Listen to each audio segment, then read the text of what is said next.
Salut à tous, salut à toutes. Aujourd'hui, je vais m'adresser aux hommes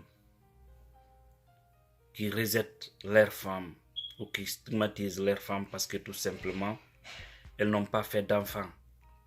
Et également les belles familles qui rentrent dans la danse pour haïr la femme de leurs enfants et qui vont même jusqu'à pousser leurs garçons à se remarier parce que la première ne fait pas d'enfants. Alors, je trouve que c'est une erreur. Et c'est ce qui pousse beaucoup de femmes à faire des choses irréparables, à faire des choses qui peuvent même toucher négativement la famille.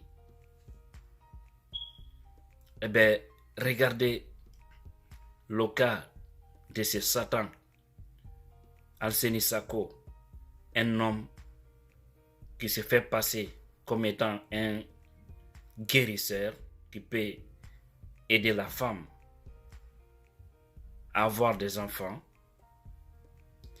et qui arnaque les femmes au-delà de tout, qui abuse d'elles, qui couche avec elles, parce que c'est ça sa méthode. C'est très grave. Il a abusé sur plus de 100 femmes. 100 femmes, je dis bien.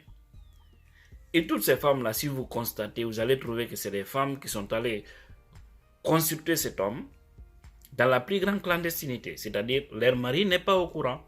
Aucune personne, peut-être leur copine ou certaines personnes qui peuvent leur dire « Ah, nous connaissons une personne ici » parce que comme ça se passe le plus souvent de bouche à oreille. Il est très bien, il faut aller le voir. Quand tu le vois, il pourra t'aider à trouver solution. Comme ça, tu pourras concevoir, tu pourras faire d'enfants. Parce qu'il traite, il a de bons médicaments. Et voilà que cet imbécile abuse sur des femmes. Plus de 100 femmes, imaginez. Le danger de cela. Et toutes ces femmes-là, chacune d'elles a un mari, se retourne au foyer et se couche également avec leur mari. Qui sait si ce monsieur est atteint du VIH-Sida? Seul Dieu le sait. Qui sait s'il est atteint d'une autre maladie plus grave que même le sida? C'est possible. Seul Dieu le sait. Alors ça veut dire que la stigmatisation dans les familles, l'isolement, parce que certains aussi peuvent isoler, peuvent laisser la femme ici, mais on ne la considère pas. Et en cas d'un petit problème, c'est de l'insulter. Ah, quitte ici, tu sais même faire un enfant, tu es incapable. Donc tout ça peut pousser les femmes à faire certaines choses.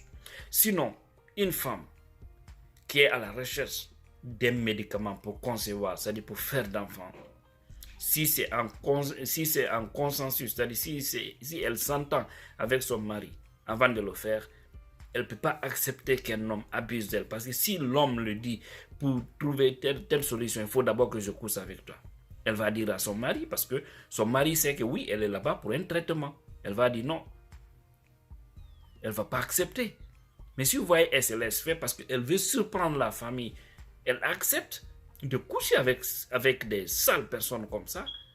Eh bien, pour tout simplement peut-être faire d'enfants.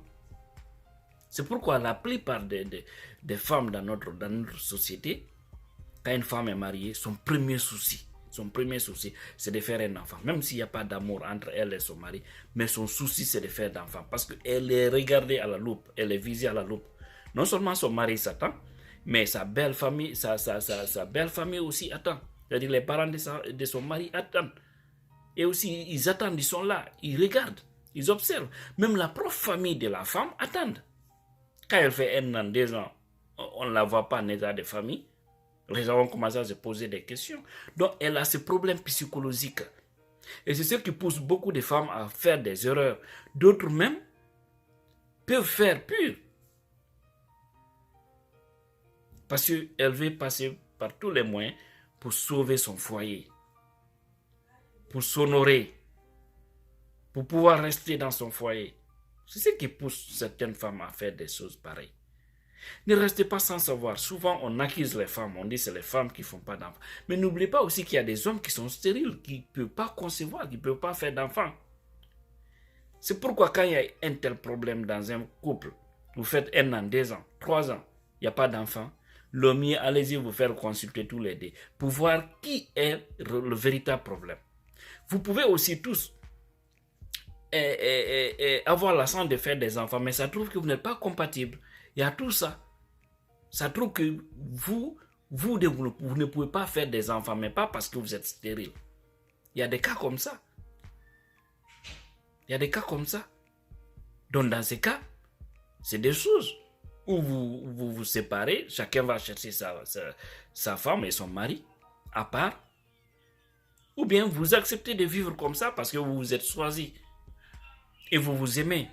Voilà le véritable problème de notre société africaine. Et c'est pourquoi nous devons arrêter de stigmatiser les femmes. C'est ce qui pousse d'ailleurs certains hommes à se remarier. Ils prennent une deuxième femme. Et là aussi, ça devient un autre cas. Parce que quand la deuxième femme vient et elle trouve que le problème c'est son mari, elle ne dit rien. Mais c'est des femmes des fois qui profitent ailleurs, qui sortent avec certains hommes ailleurs. Elles peuvent contracter la grossesse, dire que c'est son mari. Et son mari ne veut pas nier. Donc, c'est pourquoi vous trouverez dans certaines familles des enfants qui sont là, mais posez-vous la question si c'est les enfants de monsieur. Nous avons vu des cas, des exemples alarmants, des femmes, et des hommes d'ailleurs qui ont eu la chance de voyager par exemple pour les États-Unis ou pour l'Europe, et par après qui veulent faire venir leur famille. Mais malheureusement, après un test ADN pour les enfants, ils disent que ce n'est pas l'enfant de l'homme. Et cela a causé beaucoup de dégâts dans plusieurs familles. Parce que si ce n'est pas ton enfant, ce n'est pas ton enfant. Le test va prouver effectivement que ce n'est pas ton enfant. Et qui est l'enfant qui est le père de cet enfant? Et tout ça parce que certaines femmes le font, c'est pour juste dire que oui, elles ont fait d'enfants au foyer. Et à partir du moment où elle fait des enfants, on commence à stigmatiser la première et tout le monde a sa bouche sur elle. Cela même peut ne pas donner de longue vie à d'autres ou peut les provoquer des problèmes psychologiques. Donc revoyons vraiment nos copies, c'est extrêmement important, nous les hommes mariés et tous les hommes africains, parce que le gros des problèmes c'est nous. C'est nous en Afrique. On aime trop stigmatiser les femmes, c'est pas bien. Si elle ne veut pas concevoir, il faut la dorloter, il faut vraiment la moraliser, faire-la comprendre que oui, c'est la volonté de Dieu. Laisse-la à côté de toi. Peut-être même elle peut te libérer pour te dire, tu peux te marier à une autre femme pour au moins toi faire des enfants. Si on sait effectivement que le problème c'est la femme. À partir de là, tu peux te remarier, mais tu continues ton amour habituel avec elle. Tu la considères, tu la traites comme cela se doit. Tu joues à l'égalité entre ces femmes. C'est extrêmement important. Parce que dans toutes choses aussi, il y a des péchés. S'il vous plaît, c'est le message que j'avais à vous faire passer. Si j'ai vexé des gens qui m'excusent, mais c'est cela la réalité, je pense. Je vous remercie.